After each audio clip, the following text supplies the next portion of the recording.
You think the issue of Brexit is settled under a potential Labour government? Like hell it is. And a Starmer-led administration propped up by the Lib Dems, the SNP and the Greens. Well, I'll tell you what's settled in that coalition from hell scenario.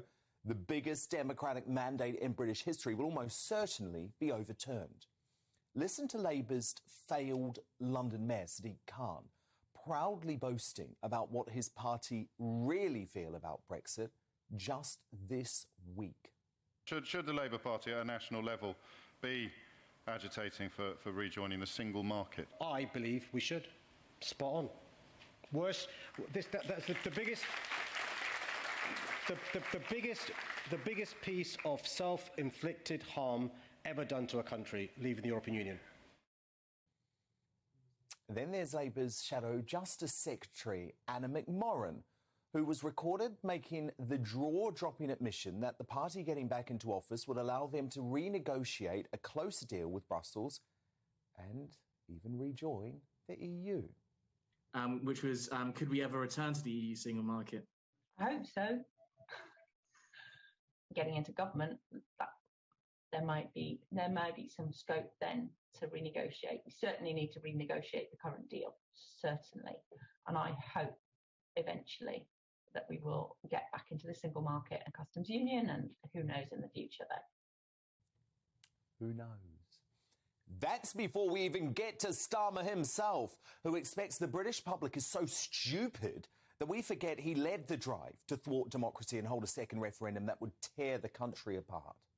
Our options must include campaigning for a public vote, and nobody is ruling out Remain as an option. We've agreed that it must be subject to another referendum. Let's try it out now. So the Tories say, we're out. The Lib Dems say, we're staying. Labour says, if you vote for Labour, the public will decide in a referendum. And there's now only one way.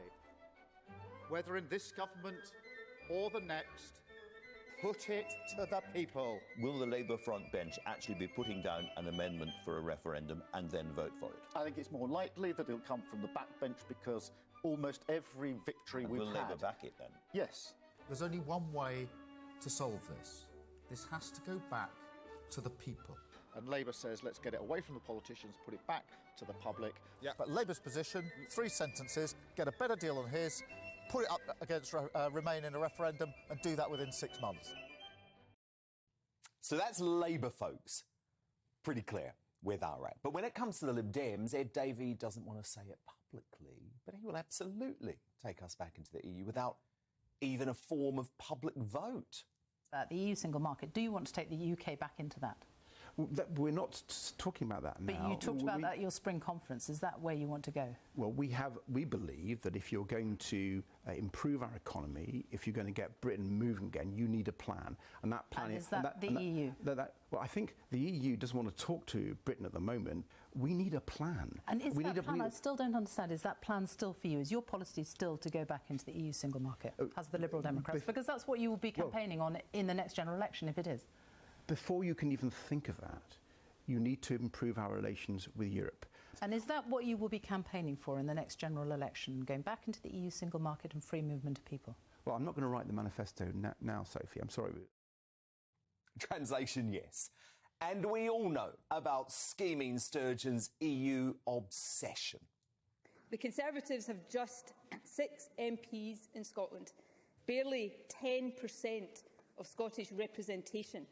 And yet they have ripped us out of the EU against our will. Now the only route for Scotland back into the European Union and to the European family of nations is by becoming an independent country. So there's all the evidence. It's about time we start stating the facts. Voting for Labour at the next election means voting to rejoin the EU. It will start with the single market, and while I concede it will take time, it will end with full membership. We cannot afford a government that doesn't fundamentally believe in our own independence. We cannot afford a government that is prepared to ignore the democratic will of the people. Remember, Sturgeon in Scotland now believes just 9 years represents a generation when it comes to Scottish independence. So by those calculations, that would mean another EU referendum by 2025. So the facts are clear, the evidence is unequivocal. It's only the Tories in Parliament who genuinely believe in Brexit. So many of the attempts to get rid of Boris Johnson comes down to that, and actually nothing else, even though the political parties and the mainstream media don't want to tell you that. So while I do appreciate how tough things are at the moment for Boris and for the Tory party, I do think it's important we don't forget about the bigger picture.